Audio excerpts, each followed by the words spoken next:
Hi everybody, welcome back to my YouTube channel. This video today is gonna be a little different, and as you can see, I have a guest with me. I have my baby. So this video is just gonna be based of how I found out I was pregnant, how it is being a young mom, and so on and so forth. You guys get it. So to start off with, my baby is 7 months old, and I had him on Christmas Eve. I was in labor for 4 days, and then I finally had him. But before we get to that, let's go ahead and go all the way to the beginning. Okay, so I moved in with my boyfriend January, and I was still 17. Then I ended up coming out pregnant. Well, I ended up finding out I was pregnant in April. Well, I found out I was pregnant because I went to the doctor because I had such a bad headache. I didn't know what was going on. I had headaches and everything, and I didn't think nothing of it because my period's always been irregular. So I'm like, it's just a skip period. I always miss them, I didn't think nothing of it. So I went to the doctor. My mom took me, and they're like, oh, how's your period cycle and so on and so forth. He's just looking at me, and then, look, baby. And then they're like, well, and I told him, I said, well, my period's irregular, but it's always been irregular. And then they're like, okay, we're going to give you a pregnancy test. So I'm like, okay, me thinking, how the hell am I going to be pregnant? So they gave pregnancy test, and then the doctor came back, and then he's like, you're definitely pregnant. And I'm like, huh? And he's like, you're pregnant. And I'm like, nah. I was like, no, I can't. I'm like, they're like, yeah, you're pregnant. And I'm like, oh, okay. I didn't think nothing of it. I didn't really care about it because I did live with my boyfriend, and so I had a support system. So I went to the waiting room where my mom was, and I'm like, I'm kind of pregnant. And her being how she's like, pendeja, how can you be kind of pregnant? Either you're pregnant or you're not. And I'm like, well, I'm pregnant. And then she's like, well, it is what it is. Take responsibility, take care of yourself so you can have a healthy baby. So then that happened. Everybody found out. Yeah, my friends found out and everything like that. So, so everybody found out I was pregnant. So then, I went to my OBGYN, and they gave me a ultrasound, and they told me that I was a month pregnant. So it means I came up pregnant in March. So I came up pregnant in March, and I was pregnant. Literally, I feel like I was pregnant forever. I was literally pregnant for 10 months. I had him at 41 weeks. And let's just say the people who I thought were my friends and stuff like that, like, they weren't. Right now, literally, I have no friends. I honestly don't care either. I don't, it's not a sob story. I really don't care that I don't have friends. It is what it is. At the end of the day, all I care about is my family, which is me, him, and my husband. Anybody else, I really don't care about. Just my family, my immediate family. But other than that, I really don't care. So, yeah, okay, so go back to the story. So, I ended up having my baby shower in October, I believe, or November. And in my head, I'm like, I was getting, like, I had a difficult pregnancy. I'm like, I might have my baby soon than expected, so why not just have a baby shower before a few months before my due date, just in case I have the baby early. I already have everything that I need. So I had the baby shower, and my baby shower theme was sailboats. That's what my theme was. Everything was based off sailboats, like boat, ahoy, me, and stuff like that. So yeah, that was my baby shower. And then came December, and I'm like, oh, I'm so excited. I'm finally gonna have the baby. I cannot wait. My due date was December 18th. So December 18th comes, and I'm still pregnant. And I was getting contractions, but not like bad. So I had him on the 24th, and so I guess the 20th, I went in and to the hospital because my contractions were so bad, I couldn't handle them anymore. And they're like, oh, you're only 3.5 centimeters, so we cannot keep you. So I'm like, okay, then I guess I'll just go home.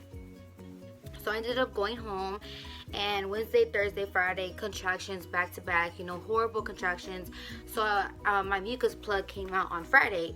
So I went to the hospital, and I'm like, my mucus plug came out, my contractions are horrible, I'm already past my due date, what can you guys do for me? So I'm in the waiting room, literally waiting for like 13 hours for a room. They didn't have a room available for me. And I was literally waiting downstairs in the waiting room for like 12, 13 hours for them to even have a room available for me. And it was horrible. My contractions were like 3 minutes apart. They were 3 minutes long. They were just, it was horrible. Like, I literally felt like someone was cutting me with a knife. Like, going through labor is a pain that honestly, it's unexplainable. It really is. It's just so much. It's just unexplainable. So I ended up going.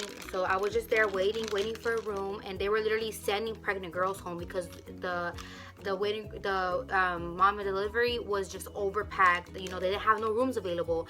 So I'm like, you know what, I cannot take this pain anymore. Like, I was literally about to get up and go to Tampa General because I couldn't handle the pain anymore. So my mom and my mother-in-law are like, you know what, F this. So they ended up going up to like the place that they sent you up in, like, on the third floor, I believe. And they're like, you know, what's going on? You know, she's in labor, and downstairs, literally.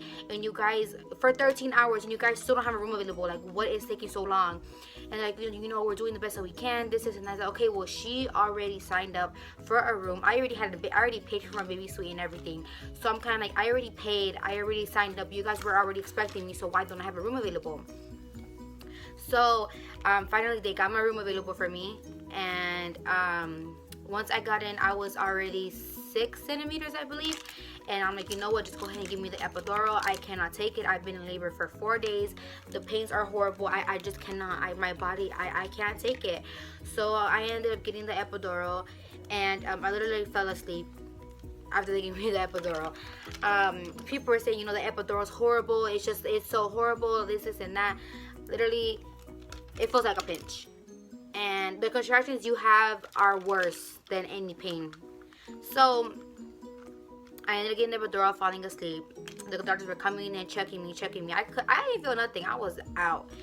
So this baby in my stomach was kicking the contraction belt. You know how they have like a contraction belt and a heartbeat? Well, he kept kicking the contraction belt, so they couldn't count my contractions anymore. So, you know, we're gonna have to put something in you, and that way we can count the contractions. So I'm like, oh my god, okay, whatever. So they ended up putting a tube inside of me to count my contractions, and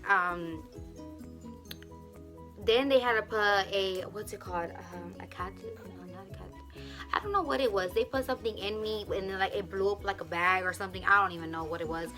They put that in me, so I had so much stuff going on down there. So I'm just kind of like, thank God I got the epidural, because with everything that's going on, I don't think I would have been able to handle it. So finally, the doctor came in, and she's like, you know, you're 10 centimeters, you know, it's time to push.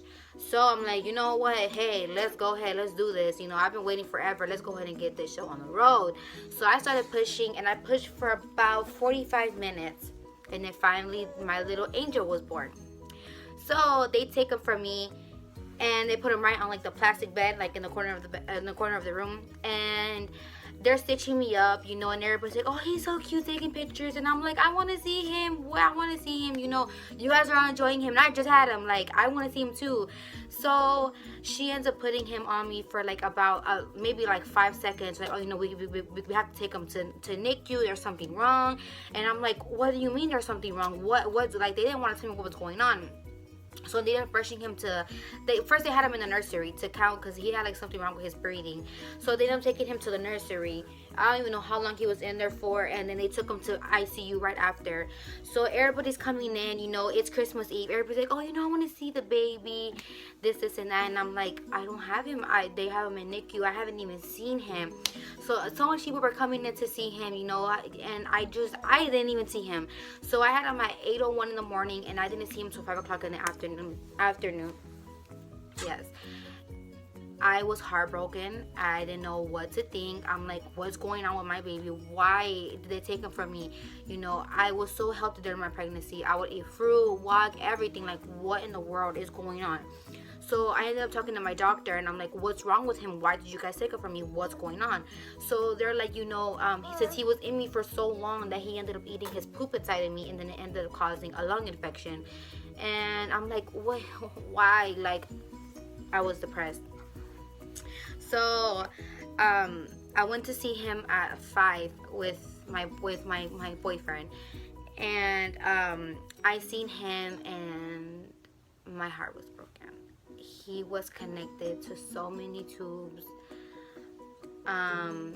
You could barely hold him, you know. It was horrible. Like, all this pain I went through, you know, and everything that I've been through, you know, for him. And he was born with difficulties, you know, and it was hard. It's really hard. So I was like I was really depressed. I'm like, why did this have to happen to me, you know? And so they were doing so much tests on him, you know, running tests and everything to see exactly what was going on. And then they ended up telling me, oh, well, he's gonna have to stay here for a week because of the medicine that we're giving him. We have to make sure that it's working, you know, that everything's okay. So I'm kind of like, well, you guys better find me a room because I'm gonna be here for the next week. And they're like, you know, you should go ahead and go home and rest. I'm like, look, I'm not gonna go home to a room where my baby's crib is, where he's supposed to be, and he's not here. That's not gonna happen. So what you're gonna do is you're gonna go on your little computer and you're gonna search up and find me a room, because I want a room, and I'm not leaving here until my son leaves. I made that very clear to them. One thing about me, I'm a nice person. I'm not the type to be, you know, yelling at people, doing extra. But don't mess with my son. 2, you're not gonna tell me what to do. And 3, you're just a doctor. You know, you're not supposed to tell anybody, oh, you should just go home. No, what you should do is do your job, which is to take care of my son, and let me, you know, figure out the rest. So they ended up getting me a room in I don't know, in the NICU section. There's like 3 rooms available. So I ended up staying there the whole week. I didn't go home. They had like a shower and everything there, so I was showering there, you know. I never left my son's side. I was in NICU literally 24/7. I did everything for my son, you know. I didn't even let them touch my son. I did everything for him. And so yeah, they released him to me on New Year's Eve. The best New Year's I could ever ask for was to have my son home. So I ended up bringing him home. I was so excited. Everybody was waiting here at my house. Let's see the baby. You know, I want to see him. Everybody loves my son. Everybody. And so that happened. Then a few weeks later, he ends up getting pneumonia. So I have to take him back to the hospital. The test that they ran on him, it was horrible. Hearing him scream, hearing him cry, knowing there's nothing that I can do, it's horrible. It's horrible. As a mother, you do not want to see your son in pain. And I seen him in pain. And then finally, they're like, you know, he has pneumonia. We had to keep him here. He was connected to IVs. It was horrible. It was horrible. So then finally they released him home, and he's been healthy ever since. My son is now 28 and a half inches, and he weighs 22 pounds, and he has 3 teeth. He's healthy. He's such a healthy baby. I'm a stay-at-home mom. My boyfriend works 24/7. He works all the time. I'm a stay-at-home mom, and literally I love my life. I love the life of being a mom. You know, people are like, whenever people find out someone's pregnant, they're like, oh, you know, she's little, she doesn't know what she's doing.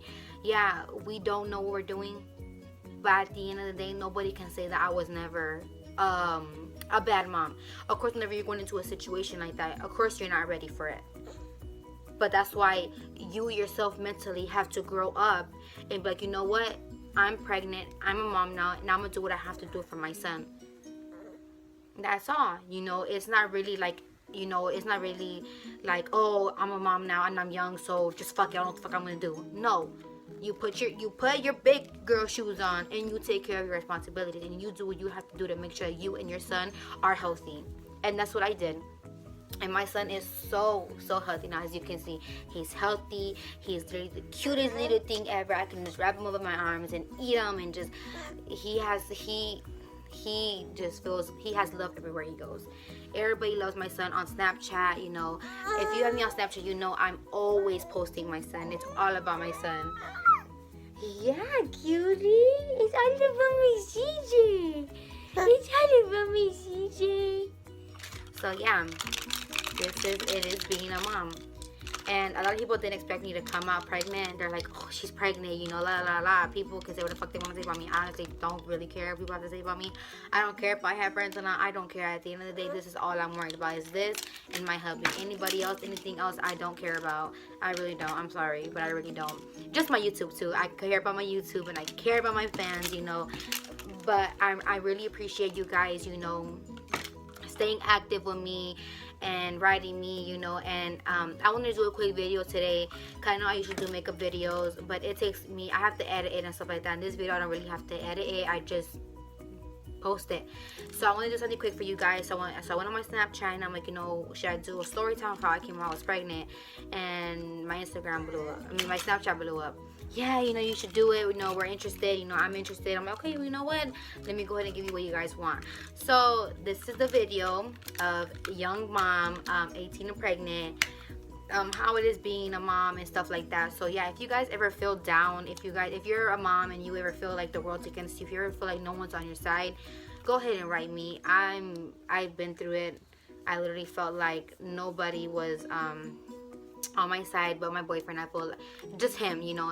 Of everybody else, I feel like everybody went against me, you know. Everybody has something to say about my life, and it's just like your friends that were your friends, whenever you stop being friends, they have so much to say about you. So it's kind of like, were you really feeling like that the whole time, but you were just my friend to get info? Like, is that really what you were doing? And honestly, I'm not even gonna go into that shit. It is what it is. I don't care, like I said. So yeah, this is all for this video. Thank you everybody for liking, you know, subscribing to my channel, writing comments of what, you know, your makeup and like, you know, you guys, you should do this, you should do that. I really appreciate the comments and everything. It makes me feel, it makes me, you know, think, you know, maybe I should do something. Try other people's thing out. You know, everybody does their makeup differently. So yeah, again, thank you for subscribing to my channel, liking and commenting on my stuff and stuff like that. So yeah, this is it for this video, and I'm going to see you in my next video. So yeah, say bye, baby. Baby. Hey, CJ. Say bye, my love. Hey, look at the camera. Look at the camera. Who's that? Who's that? That's my cutie. Say hi. Say hi, baby. Hi, cutie. You'll be so cute for. You'll be so cute for. Show your teeth off. Show your teeth. Show your teeth. Alright guys, I'll go and see you in my next video, guys. Bye. Say bye, baby.